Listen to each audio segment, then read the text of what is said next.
Well, good evening from London. Welcome to Piers Morgan Uncensored. Gary Lineker stood his ground against a howling mob demanding his head over an honestly held opinion.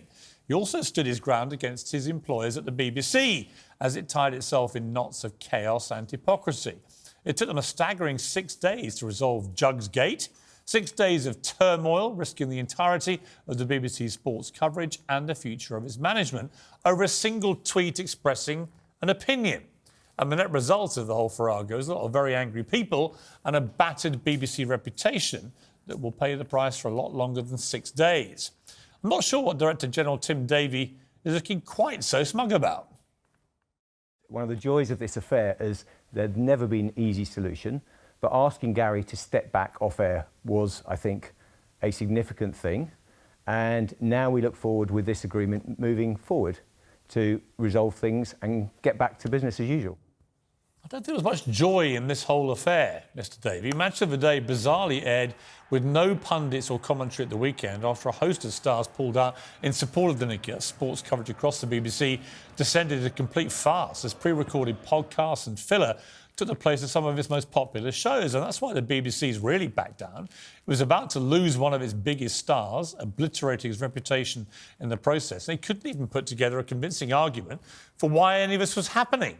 None of the people baying for Lineker's blood have been able to explain why he's any different to the many other contractors who frequently express opinions, like Apprentice host Alan Sugar, who blasted Jeremy Corbyn on the front page of The Sun and made other rather unfortunate, inappropriate jokes. Or Jeremy Clarkson, who, when he was host of Top Gear, said striking public sector workers should be shot. Or Andrew Neil, who was a BBC Star interviewer and politics host for decades, same time as running The Spectator. All of these people continued their work for the BBC, along with Sir David Attenborough, who talks very stridently about things like climate change, because audiences like them. And they were able to see the blindingly obvious difference between the BBC's editorial stance and the personal views of some of the people who work for them. The entire saga has shone an unflattering light on the BBC. Tim Davie looks hapless. Perfectly straightforward rules about impartiality have become an unsolvable riddle. And questions are now intensifying over the future of Chairman Richard Sharp, a Conservative donor who organised a massive loan for Boris Johnson, just before the same Boris Johnson gave him a job. But more than anything, it's shone a light, unflatteringly, on some weapons-grade hypocrites. Many of the people crusading for Lineker's sacking have found themselves caught up in the toxic swirl of cancel culture they normally profess to hate. The BBC could have made a powerful statement for free speech and common sense by backing Lineker from the beginning. Instead, it's become, well, a spectacular own goal. Well, joining me now is the leader of the True and Fair Party, Gina Miller, and Reform UK leader and TalkTV presenter Richard Tice. I'm also joined by chief football writer of The Times, Henry Winter. Let me start with you, Henry. Always a voice of common sense, the enemy of hysteria as all around lose their heads. What's your overview of where we've washed up on Lineker-gate? Well, I think that the broader perspective is that we should be able to have grown-up conversations in this country. And if the government and the BBC bosses are convinced that a sports presenter articulating a tweet, not a terribly toxic one, I didn't agree with his language on the 30s, but, you know, he's an intelligent individual, he's travelled the world. His experience is quite capable of coming out with a reasoned argument. He's not presenting the 10 o'clock news, so there was no issue with impartiality. But I think we've seen the best of the BBC and the worst of the BBC. The best of the BBC, as you're alluding to, is the support of Shearer, Wright and so many other people for Ian Wright. And this is what Tim Davie, and this is the worst of the BBC, is the naivety and arrogance and entitlement of the bosses upstairs. How out of touch. I mean, I've talked to so many BBC staff over the weekend, sports staff over the weekend, who said the management just so out of touch. You can't do that in any business, yours, mine, certainly not at the BBC. So I think Tim Davie's been brought back from America, he's been brought back down to earth. He's been reminded that there is this collective spirit in his sports department. So they've come out of it incredibly well. But management really have got to learn some basic skills. Yeah, I mean, and the most extraordinary aspect of this is you would normally expect the chairman of the BBC to be getting involved, expressing an opinion. But he can't, because he's under investigation for, wait for it, a lack of impartiality. over both his donation to the Conservative Party of £400,000 and helping Boris Johnson facilitate an £800,000 loan. When you've got the chairman of the BBC silenced in a scandal like this because of his own lack of impartiality, as many see it, that really, to me, Henry, sums up just what a farce it's been. I agree. I mean, Piers, we're football fans. We're used to dealing with VAR as farce, and this is VAR tenfold. There's clearly an inconsistency in the guidelines on impartiality. And at the end of the day, to use a footballing cliche, Lineker is a sports presenter. He wasn't doing it on Match of the Day. He wasn't doing it on a news channel. He wasn't doing it on a news programme. And again, we're a grown-up country. We should be able to have grown-up debates. And if the government and the BBC are scared of a sports presenter voicing an opinion, which some people believe in, and they believe in his principles, on his own private social media account, then either they need to look at those guidelines for freelancers within the BBC or just grow up.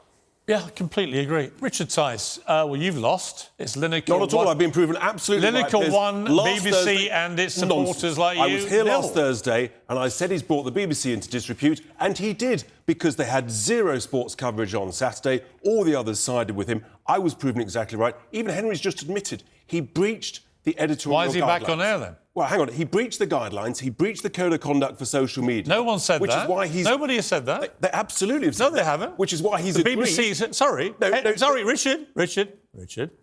You can't just say things without me countering. That's how we got into this trouble in the first place. The point is, they haven't found him in breach, actually. They've actually allowed him back on air on Saturday because they recognised that they were up against it with all the other staff going out. Because he's agreed with them that all these guidelines need a review. Yes, but they haven't found him in breach. Look, they know he breached the guidelines, which was set in 2020. You can't keep telling me that the sky is red when it's blue. Do you want me to reread them again? The social media guideline says you cannot tweet... You might say he's in breach. The BBC, in its conclusion today, has not said he was in breach of the guidelines. Because they're desperately trying to settle. The guidelines... So you admit they haven't said that? Look, the fact is... Was he in breach or They've not? agreed to review the social media guidelines because it's unclear. That doesn't mean he was in breach. Well, I showed you last week. You've just stated for a fact he was in breach. Because he used his personal Twitter account to give a partial opinion. So why hasn't the BBC said he was in breach of his contract? Well, essentially, that was why they suspended him last Thursday. They haven't now said he was in breach. Gina, I mean, fill me in. Am I missing something? Yes, you are. No, he's not, because you're not missing anything. Because you're talking about being in breach of the code which applies to employees. He was he's not. He's a freelancer. He's not employed by the BBC. Makes no difference whatsoever. He's the face of the BBC. No. The code is actually different. What is most surprising to the interview I've just heard from Tim Davies is Tim Davies just said, so we can get back to business as usual. Business as usual is a whole problem with the BBC and the way it's been working is because it's not impartial. I think the problem is with all of this week is that they've shown that they're an organisational shambles. The people at the top there are biased and shouldn't be there. And to restore credibility is really important because all of our shared national institutions need to have people trusting it. But that's what was damaged this week. Right, I agree. But Richard, at the heart of this, to me, this is very straightforward. Given the volume of people who appear as BBC faces, Lord Sugar, David Attenborough, Deborah Meaden on Dragon's Den, Karen Brady, right? All these people have been pontificating, and I think they're perfectly entitled to, by the way. Yeah. But none of them are actually BBC staff employees. Now, here's my distinction. I think if you work as an employee of BBC News and Current Affairs, you should be prohibited from expressing any public political opinions. Agreed. Because clearly you are in direct conflict. But I don't give a stuff, with all due respect to Gary and Lord Sugar and all the others, I don't give a stuff what they all have to say about it. That's the good news about this, because basically... But do you agree with that? No, I do agree. The point is, they've got themselves into terrible, hypocritical... So if you agree, why have you been fulminating for a Because he week? brought them into disrepute and he breached their guidelines for which he was sanctioned and didn't appear on Saturday. That's proven me right. But hang on. Looking forwards... You keep saying something which hasn't been established. He Well, did then not. why was he? If he he breached their suspended? guidelines, It was why is the political suspension being pressure. immediately He was lifted? suspended Why is he on back on Thursday. air? No, he was suspended because he made a they've comment agreed about the way Home through, Secretary. and we're agreeing the way No, through, hang which on. is He no. was- This he is really was- important. Look he was forwards. suspended Yeah. for breaching. He was told he couldn't appear on Saturday, and so all the other. Yes, but he had. But in the statement today, there is no mention of him having breached anything.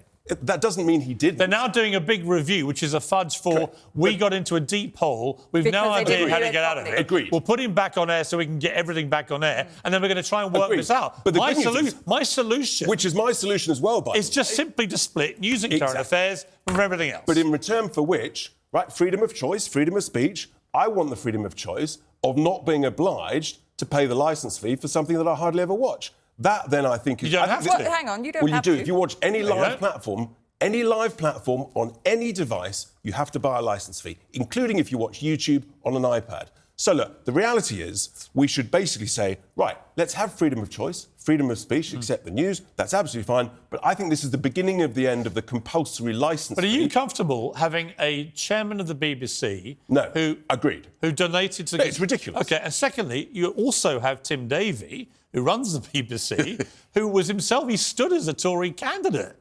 And you've got I mean, are you happy Robbie with that? Gibbs, Is that- and you've is got that- is that and John impartial? and John which is why they're so McAndrew. hypocritical. By the way, They make themselves- I like Tim Davie personally. Andrew. He's a very smart guy. listen, To me, if you really want to Piers. tackle impartiality, Correct. that's part of the problem. I'm not defending Richard. the BBC. They've got themselves in a terrible muddle. But the point is, if you breach a company's guidelines, if you bring it into disrepute, there has to be a sanction. The sanction has already happened. He didn't appear on Saturday. Oh, by the way, the customer. But hang Look on. at the customer. Hang on. More customers Hang on. watched without him than with him. Hang on.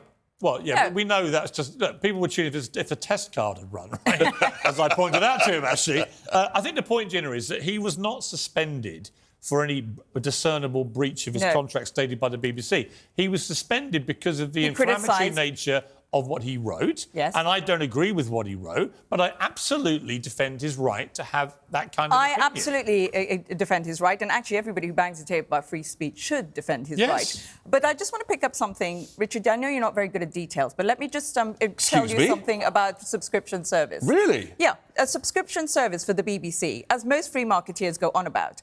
How are you going to make that happen when we've got 10.7 It works million on people? Netflix, it works on Amazon Prime, because it's they're not easy. a national broadcaster. He doesn't have to be a national broadcaster. I'm sorry, there's 10.7 people. I do think the licence fee is an anachronism, and I do think It's finished. No, within until 10 we to have 15. I'll tell you why, because my 10 or 15 years it my might sons be. are all in their 20s. They're just not going to be feeling But the morally deep- obliged to but- pay a licence but fee. the deep- They but don't the buy print important thing is, newspapers, both and they're of not you, going to pay a BBC licence No, fee. but you have to have the technology to have a subscription You've got service. Netflix, you've No, got... What are you because- talking about, Gina? Because the BBC needs to have something called conditional access technology. There's 10.7 million people in this country who will watch the BBC on Freeview.